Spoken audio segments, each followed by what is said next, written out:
तो अभी ओलंपिक्स हमारे देश में काफी पॉपुलर हो रहे हैं और इसी बीच खबर आ रही है कि इंडिया 2036 के ओलंपिक्स अपने देश में कराने में काफी इंटरेस्टेड भी है। और नीता अंबानी ने पब्लिकली अनाउंस भी कर दिया है कि इंडिया रेडी है 2036 के ओलंपिक्स को अपने देश में कराने के लिए। अब जहां शुरुआत में तो ये बात सुनकर काफी अच्छा लगता है क्योंकि ओलंपिक्स हमारे देश में होंगे, काफी ज्यादा टूरिस्ट हमारे देश में आएंगे, हमारे देश का जो स्पोर्ट्स का इंफ्रास्ट्रक्चर है वो इम्प्रूव होगा, काफी ज्यादा स्टेडियम्स बनेंगे और एज अ होल स्पोर्ट्स को काफी ज्यादा अटेंशन मिलेगी, जो कि हम लोग तो चाहते ही हैं। बट एक्चुअल में जो रियलिटी है ना वो इससे काफी अलग है। जिस सिटी में ओलंपिक होस्ट करा जाता है वो सिटी ओलंपिक कराने के बाद एक बहुत गंदे डेट ट्रैप में चली जाती है और उसके ऊपर बिलियंस ऑफ डॉलर्स का कर्ज आ जाता है। और जिस कंट्री में ओलंपिक्स होते हैं उसके ऊपर भी वो ओलंपिक्स एक फाइनेंशियल बर्डन की तरह होते हैं, ना कि कोई प्रॉफिटेबल बिजनेस की तरह। और जो वेन्यूज और स्टेडियम्स ओलंपिक्स के लिए बनाए जाते हैं उनमें से ज्यादातर वैसे ही पड़े रहते हैं और उनका फ्यूचर में कोई यूज नहीं होता और एज ए बर्डन वो सिटी के ऊपर रहते हैं, जिनको मेंटेन करना भी सिटी के लिए मुश्किल हो जाता है। और इन सबके चलते टैक्स पेयर्स का बिलियंस ऑफ डॉलर्स वेस्ट हो जाता है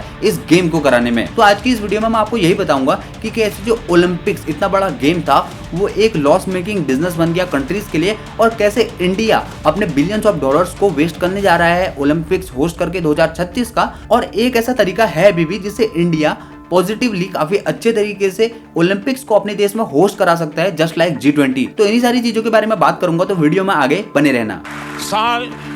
2036 में भारत में ओलंपिक्स का सफल आयोजन हो, इसके लिए भारत अपने प्रयासों में कोई कमी नहीं रखेगा। It's our hope and desire that for the next generations of Indians, we have Olympics in India, if at least by 2036, 2040. अब देखो, वैसे तो ओलंपिक्स काफी पुराना गेम है, बट इसका जो असली खेल शुरू होता है ना वो 1984 के ओलंपिक्स से शुरू होता है। दरअसल 1984 के पहले कुछ ओलंपिक्स थे जो उनमें काफी ज्यादा प्रॉब्लम्स आ गई थी। जैसे 1968 के मैक्सिको ओलंपिक में काफी ज्यादा प्रोटेस्ट हो गए थे और 1972 के जो ओलंपिक्स थे उसमें 11 इजरायली एथलीट्स को पैलेस्तीनी टेररिस्ट ने मार दिया था। और 1976 के जो ओलंपिक्स थे उनकी कॉस्ट जो थी वो बढ़कर 13 गुना हो गई थी। यानी कि अगर 1 रुपया प्लान करा गया था ओलंपिक्स में इन्वेस्ट करने का, तो 1 रुपए के बदले 13 रुपया लग गया था होस्ट सिटी का। और इन सब की वजह से ओलंपिक्स को होस्ट करना काफी ज्यादा रिस्की हो गया था। पहला इकोनॉमिकली, क्योंकि जो कॉस्ट थी वो काफी ज्यादा इंक्रीज हो जा रही थी और कितना पैसा एक्चुअल में लगेगा ये पहले से एस्टिमेट करना काफी ज्यादा मुश्किल हो रहा था। और दूसरा था सिक्योरिटी, क्योंकि जो ओलंपिक्स है वो पूरी दुनिया में देखे जाने वाला खेल है और वर्ल्ड वाइड काफी ज्यादा पॉपुलर है। और टेररिस्ट भी किसी ऐसी ही चीज को ढूंढ रहे होते हैं जिससे उनकी पॉपुलैरिटी और उनका जो खौफ है वो पूरी दुनिया में फैल सके। अब इन प्रॉब्लम्स की वजह से जो 1984 का जो ओलंपिक गेम था उसको होस्ट करने के लिए कोई भी सिटी रेडी नहीं था। अब इस प्रॉब्लम को सॉल्व करने के लिए आया IOC, यानी कि इंटरनेशनल ओलंपिक कमेटी। ये वही कमेटी है जो ओलंपिक्स को मैनेज करती है। वैसे तो इस कमेटी के 2 मेन काम है। पहला काम है कि जो ओलंपिक्स है वो अपने टाइम पर हो जाए, और दूसरा काम है कि जो होस्ट सिटी है जहां ओलंपिक्स हो रहे हैं उस सिटी पर बहुत ज्यादा बर्डन ना आए। अब पहले काम को तो ये कमेटी काफी अच्छे से करती है, हर टाइम पर ओलंपिक्स हो जाते हैं, पर ये दूसरे काम को करने में काफी ज्यादा इंटरेस्टेड नहीं है क्योंकि होस्ट सिटी अक्सर डेट ट्रैप में चली जाती है और IOC उनसे बहुत ज्यादा उनका जो परसेंटेज ऑफ रेवेन्यू है वो ले लेता है। अब इस पर बाद में वीडियो में आगे बात करेंगे, पर अभी आते हैं अपने 1984 के ओलंपिक्स में। अब 1984 के ओलंपिक्स को होस्ट करने के लिए जो IOC है वो जाती है लॉस एंजलिस के पास। अब क्योंकि लॉस एंजलिस एक डेवलप्ड सिटी था और क्योंकि लॉस एंजलिस एक ओलंपिक पहले होस्ट कर चुका था, तो उनकी सिटी में जो स्पोर्ट्स का इंफ्रास्ट्रक्चर था वो पहले से तैयार था, जिसको बस थोड़ा रिनोवेशन की जरूरत थी। तो IOC ने लॉस एंजलिस को चुना और इसी वजह से जो 1984 के ओलंपिक्स थे वो बहुत ज्यादा सक्सेसफुल रहे। और इसमें लॉस एंजलिस ने न सिर्फ अपनी कॉस्ट को रिकवर किया बल्कि $215 मिलियन का प्रॉफिट भी जनरेट किया। अब ये न्यूज लॉस एंजलिस के लिए तो काफी अच्छी थी, बट इस न्यूज के मार्केट में आते ही जो पूरी दुनिया थी, उसकी जो बड़ी बड़ी कंट्रीज थी, उनके बीच ओलंपिक्स को होस्ट करने की डिमांड इंक्रीज हो गई क्योंकि उनको लगा कि ये वो भी अपने देश में करा के आराम से पॉपुलैरिटी भी गेन कर सकते हैं और पैसा भी कमा सकते हैं। और इसी वजह से जो ओलंपिक्स की डिमांड थी वो दोबारा से इंक्रीज हो गई। और ओलंपिक्स के और पॉपुलर होने का एक कारण ये भी था कि जो कंट्रीज थी ना वो ओलंपिक्स को एज ए इकोनॉमिक एक्टिविटी नहीं देखती थी जहां से उसे पैसा कमाना है, बल्कि बहुत सारी कंट्रीज ऐसी थी जो ओलंपिक्स को शो ऑफ करने के लिए यूज करती थी ताकि पूरी दुनिया देख सके कि उनकी कंट्री में क्या चल रहा है। जैसे जर्मनी ने ओलंपिक्स कराए थे अपने देश में ताकि वो दुनिया को ये दिखा सके कि जर्मनी कितना अच्छा है और वो वर्ल्ड वॉर 1 से रिकवर हो चुका है। और जापान ने भी अपने देश में ओलंपिक्स कराए थे ताकि वो पूरी दुनिया को ये दिखा सके कि जापान वर्ल्ड वॉर 2 से रिकवर हो चुका है और एक अच्छे खासे लेवल पर पहुंच चुका है। और सेम चाइना ने भी अपने देश में ओलंपिक्स इसलिए कराए थे ताकि चाइना पूरी दुनिया को यह बता सके कि अब चाइना भी फर्स्ट वर्ल्ड नेशन में इंक्लूड होने वाला है। और ऐसा तो पास्ट में इंडिया भी कर चुका है। दरअसल 1950 के जो एशियन गेम्स थे वो इंडिया ने अपने वहां होस्ट करवाए थे,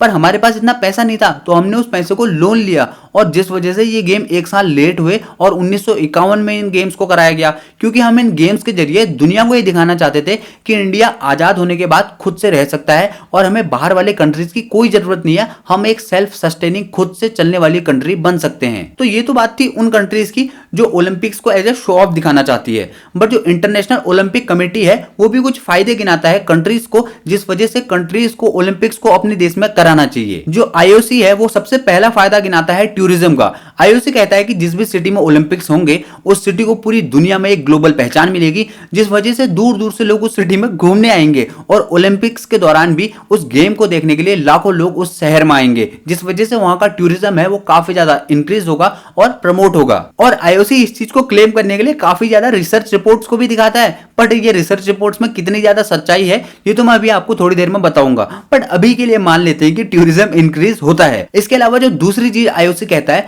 वो कहता है कि उस सिटी में एम्प्लॉयमेंट जनरेशन होगा और ज्यादा से ज्यादा लोगों को जॉब्स मिलेंगी। जैसे 2010 में वैंकूवर में 2,24,000 लोगों को जॉब्स मिली और लंदन में 31,000 लोगों को जॉब्स मिली। अब इस जॉब क्रिएशन में भी कितनी ज्यादा सच्चाई है ये भी मैं आपको थोड़ी ही देर में बताऊंगा। इसके अलावा आईओसी तीसरी चीज जो बोलता है कि उस शहर का स्पोर्ट्स इंफ्रास्ट्रक्चर और जो नॉर्मल इंफ्रास्ट्रक्चर है वो डेवलप होगा, जैसे वहां नए वेन्यूज बनाए जाएंगे, नए स्टेडियम्स बनाए जाएंगे, roads, rail network, metro line, ये सब चीजें होंगी और जो कि सच भी है। पर इसके अलावा एक और चीज है जो आईओसी क्लेम करता है और इसमें सबसे ज्यादा प्रॉब्लम है। आईओसी एक वर्ड को बार बार यूज करता है जिसका नाम है लेगेसी। आईओसी कहता है कि ओलंपिक होस्ट करना किसी भी सिटी के लिए और किसी भी कंट्री के लिए एक लेगेसी की तरह होता है, और ये जो लेगेसी वर्ड है ना इसको आप मेजर नहीं कर सकते हो, ये एक ईगोसेंट्रिक वर्ड है। और इसी लेगेसी वर्ड से जो आईओसी है ना वो कंट्रीज के बीच में एक फेक डिमांड क्रिएट करता है और कंट्रीज के बीच में एक बिडिंग वॉर क्रिएट करता है ताकि जो सिटीज हैं वो ज्यादा से ज्यादा बिड करे और ज्यादा से ज्यादा पैसा लगाए गेम्स को होस्ट करने में। और वैसे ये सब भी इतनी बड़ी प्रॉब्लम नहीं थी,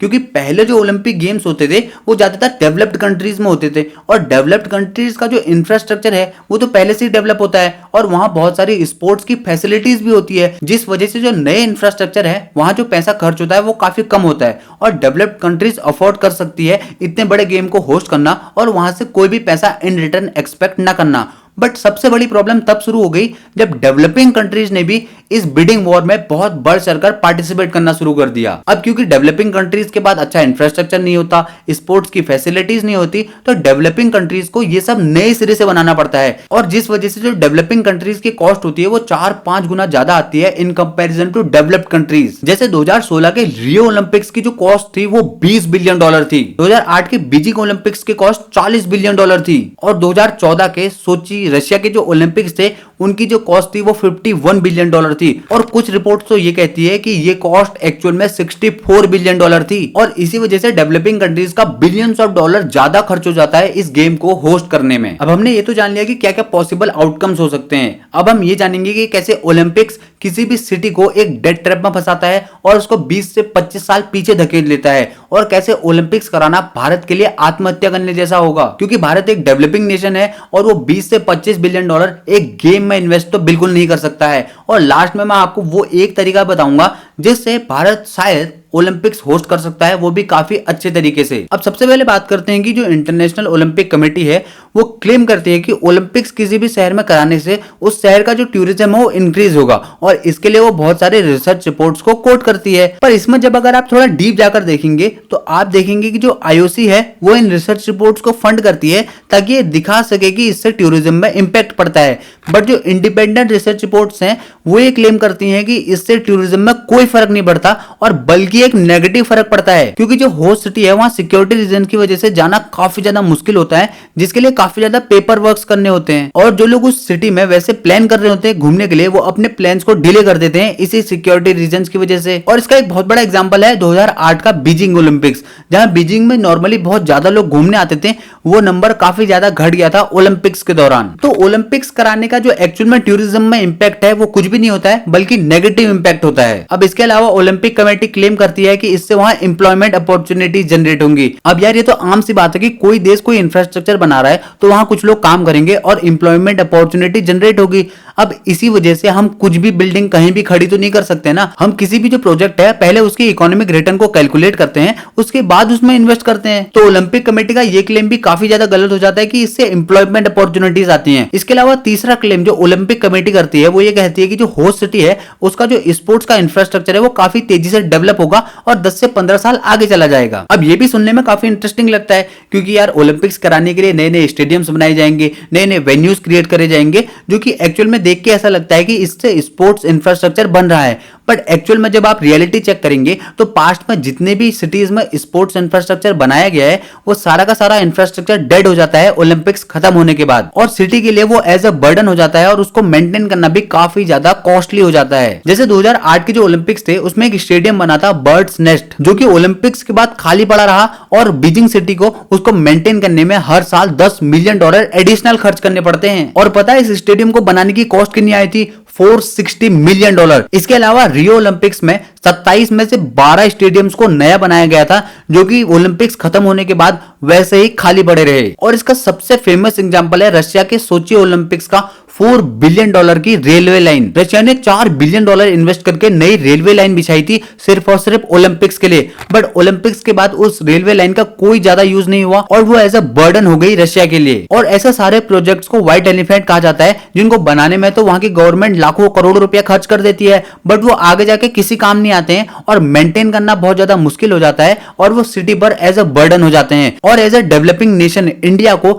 ऐसे व्हाइट एलिफेंट पर खर्च करना काफी ज्यादा महंगा पड़ सकता है और अपने टैक्स पेयर्स के करोड़ों रुपए को ऐसे प्रोजेक्ट्स पर खर्च करने की बजाय हमें और अच्छी अपॉर्चुनिटीज पर इस पैसे को खर्च करना चाहिए। और इसके अलावा सबसे बड़ी प्रॉब्लम जो ओलंपिक्स के साथ है वो ये है कि जो ओलंपिक्स कराने की एक्चुअल कॉस्ट होती है वो 3 से 4 गुना बढ़ जाती है जो एस्टिमेटेड कॉस्ट होती है उससे। ऐसा इसलिए होता है कि जो इंटरनेशनल ओलंपिक कमेटी है वो 10 साल पहले से होस्ट सिटी को डिसाइड कर लेती है और 10 साल पहले ये एस्टिमेट करना है कि फ्यूचर में उनके देश की कंडीशन कैसे होगी और फ्यूचर में किसी भी इंफ्रास्ट्रक्चर में कितना पैसा लगेगा, ये बहुत टफ होता है, जिस वजह से जो कॉस्ट होती है बहुत ज्यादा इंक्रीज हो जाती है। और इसको अगर आप एक जनरल पर्सपेक्टिव से देखना चाहते हैं ना तो ये बाय नाउ पे लेटर जैसा है। जैसे बाय नाउ पे लेटर में हमको क्या होता है, हमको ये फीलिंग नहीं आती है कि हम उस चीज को खरीदते हैं इसलिए हम उस चीज के लिए ज्यादा पैसा पे कर देते हैं। और ऐसा ही इंटरनेशनल ओलंपिक कमेटी भी करना चाहती है, वो ज्यादा से ज्यादा लोगों के बीच में बिडिंग वॉर क्रिएट करना चाहती है ताकि जो बिड की जो अमाउंट है वो ज्यादा से ज्यादा हो सके और जो होस्ट सिटी है वो ज्यादा से ज्यादा खर्च करे किसी भी ओलंपिक्स में। और इन सब चीजों के पीछे ना इंटरनेशनल ओलंपिक कमेटी का बहुत बड़ा हाथ है।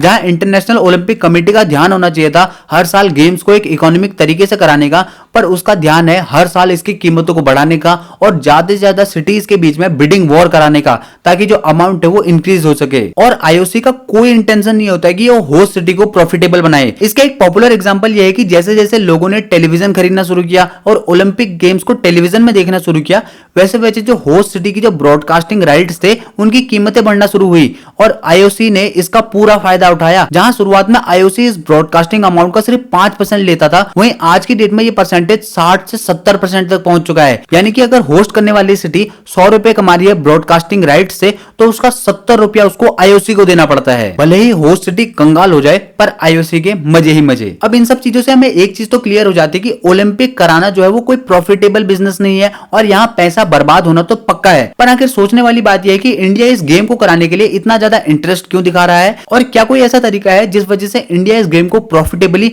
या फिर नो प्रॉफिट नो लॉस की सिचुएशन में काफी ज्यादा इफेक्टिव और एफिशिएंसी से करा सकता है। तो इंडिया अभी एक डेवलपिंग कंट्री है और हम कोई नॉर्मल डेवलपिंग कंट्री नहीं है। हम एस्पायर कर रहे हैं 4th सुपर पावर बनने को आफ्टर रशिया, चाइना और यूएसए। तो ऐसे में इंडिया के लिए अपनी पावर्स को शोकेस करना काफी ज्यादा इंपॉर्टेंट हो जाता है, फिर वो चाहे हार्ड पावर्स हो जैसे पॉलिटिक्स और मिलिट्री या फिर सॉफ्ट पावर हो जैसे कल्चर और स्पोर्ट्स को। और इंडिया ब्रिक्स ग्रुप का भी एक मेंबर है, जिस ग्रुप को बनाया है इसलिए गया है ताकि वो वेस्ट के डोमिनेंस को चैलेंज कर सके और हम डेवलपिंग कंट्रीज का एक ग्रुप बन सके जो कि आपस में मिलकर आगे बढ़े। और ब्रिक्स में रशिया और चाइना पहले ही ओलंपिक्स को होस्ट कर चुके हैं, तो इंडिया भी ब्रिक्स में अपने इन्फ्लुएंस को बढ़ाए रखने के लिए ओलंपिक्स को होस्ट करना चाहता है। तो इससे एक बात तो क्लियर हो जाती है कि इंडिया का मेन फोकस ओलंपिक्स से पैसा कमाना है या उसको अफोर्डेबली कराना तो बिल्कुल भी नहीं होने वाला है। इंडिया का मेन फोकस तो कुछ और ही है। तो हम इस बात पर बात नहीं करेंगे कि क्या इंडिया में गेम्स होने चाहिए कि नहीं होनी चाहिए, क्योंकि इंडिया में गेम्स तो होने वाले हैं। तो हम क्यों ना इस बारे में बात करें कि इंडिया में हम इकोनॉमिकली इस गेम को कैसे करा सकते हैं, यानी कि वो पॉसिबिलिटीज क्या हैं, ताकि हम ओलंपिक्स को भी G20 की तरह एक सक्सेसफुल इवेंट में कन्वर्ट कर सकें। तो सबसे पहला फायदा जो इंडिया को हो सकता है वो ये है कि लगभग सारी कंट्रीज को पास्ट में ये पता चल चुका है कि फिर से ओलंपिक्स को होस्ट कराना काफी ज्यादा कॉस्टली बन चुका है। तो बहुत सारी कंट्रीज ने अपने आप को जो बिडिंग प्रोसेस है उससे बाहर खींच लिया है। इसीलिए जो 2024 के ओलंपिक्स थे इसमें बिडिंग के लिए सिर्फ 2 कंट्रीज उतरी थी, जिसमें एक को 2024 के ओलंपिक्स दे दिए गए और एक को 2028 के ओलंपिक्स दे दिए गए। अब ये देखना बहुत इंपॉर्टेंट होगा कि 2024 के ओलंपिक्स अगर प्रॉफिटेबल निकल जाते हैं तो ये चीज कहीं फिर से बिडिंग वॉर को क्रिएट ना कर दे और इंडिया के लिए ओलंपिक के लिए बिड करना काफी ज्यादा महंगा ना हो जाए। पर अगर किसी तरीके से ये बिडिंग वॉर स्टार्ट नहीं होती है और ओलंपिक्स को होस्ट करने की शॉर्टेज रहती है तो इंडिया की झोली में जो ओलंपिक्स है वो काफी अफोर्डेबल रेट्स में आ सकता है। इसके अलावा जो इंडिया के लिए दूसरी पॉसिबिलिटी है वो ये है कि जो ओलंपिक्स को होस्ट करने का जो बर्डन है और जो ओवरऑल कॉस्ट है वो पूरी की पूरी गवर्नमेंट के द्वारा ना उठाई जाए, इसमें प्राइवेट प्लेयर्स को भी इन्वॉल्व करा जाए, जैसे 1992 में बार्सिलोना में हुआ भी है, जहां ओलंपिक्स को होस्ट करने की टोटल कॉस्ट आई थी $11.5 बिलियन, जिसमें से $6.9 बिलियन प्राइवेट प्लेयर्स ने कंट्रीब्यूट किया था, यानी कि 60%, और जो होस्ट सिटी थी उस पे उसका बर्डन सिर्फ 5% डाला गया था, जिससे कि वो इवेंट काफी ज्यादा सक्सेसफुल हुआ था। हालांकि बार्सिलोना अपने आप में काफी ज्यादा स्पेशल इवेंट था, बट इंडिया भी इसको रेप्लिकेट करने की कोशिश कर सकता है। और मैं तो अंबानी फैमिली से रिक्वेस्ट करूंगा कि जितना इंटरेस्ट वो इंडिया में ओलंपिक्स को कराने में दिखा रहे हैं, भैया तुम इंडिया के ओलंपिक्स का 70 से 75% कंट्रीब्यूट कर दो। सिंपल सी बात है, प्रॉब्लम सॉल्व हो जाएगी। क्योंकि शायद अमीरी में रहने के कारण आप लोग ये भूल चुके हो कि इंडिया में 140 करोड़ की जनता रहती है, जिसमें से ज्यादातर लोग आज भी गरीब हैं, और हमारे देश के लिए 20 से 25 बिलियन डॉलर ऐसे गेम में इन्वेस्ट करना बहुत बड़ी बेवकूफी है। तो प्लीज अंबानी जी, इंडिया के ओलंपिक्स में 15 से 20 बिलियन डॉलर कंट्रीब्यूट कर दीजिए, हम सबको दिल से काफी खुशी होगी। इसके अलावा एक पॉसिबिलिटी ये भी है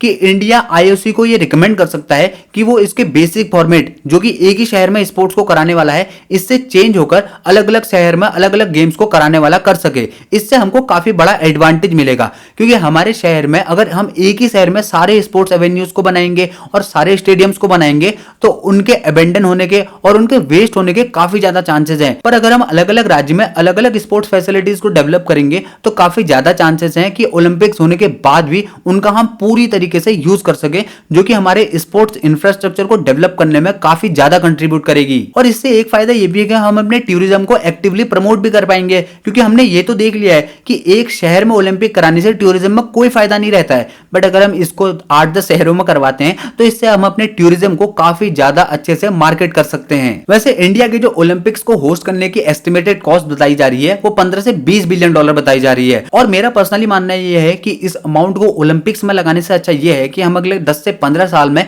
इस अमाउंट को अपने एथलीट्स को ट्रेन करने में लगाएं, और यही एथलीट्स अगर गोल्ड लेके आएंगे तो ये भी हमारी कंट्री के लिए एक सॉफ्ट पावर की तरह ही काम करेगा। और अगर इसके बाद हम अपने देश में कभी ओलंपिक्स कराते हैं तो हमारे देश में ओलंपिक भी होंगे और हम बहुत ज्यादा मेडल भी जीतेंगे, जो कि और ज्यादा अच्छी बात है। और एक ऐसे टाइम पर इंडिया के लिए अपनी सॉफ्ट पावर को शो करने में इतना ज्यादा खर्च करना, जब उसको अपनी डेवलपमेंट पर, अपने देश में बिजनेसेस को स्ट्रॉन्ग करने पर और इनोवेशन पर इतना ज्यादा खर्च करने की जरूरत है, ये एक बहुत बड़ी बेवकूफी होगी। पर वैसे रियलिटी बताऊं तो इंडिया ओलंपिक होस्ट तो कर रहा है, भले ही 2036 के नहीं तो 2040 के, और 2040 के नहीं तो 2044 के, क्योंकि इसकी तैयारी आज से नीता अंबानी के बोलने से नहीं हुई है, इसकी तैयारी आज से 8 साल पहले से ही हो गई है। आपको याद है नरेंद्र मोदी स्टेडियम, दुनिया का सबसे बड़ा स्टेडियम जिसको रिनोवेट करके बनाया गया था? हाँ, वो इसी ओलंपिक्स के प्लान का पार्ट है, क्योंकि ओलंपिक्स के लिए गुजरात के अहमदाबाद सिटी को पहले से ही चुन लिया गया है, और वहां सरदार वल्लभ भाई स्पोर्ट्स पार्क का भी डेवलपमेंट चल रहा है। तो यानी कि इंडिया में ओलंपिक्स तो होने वाले हैं,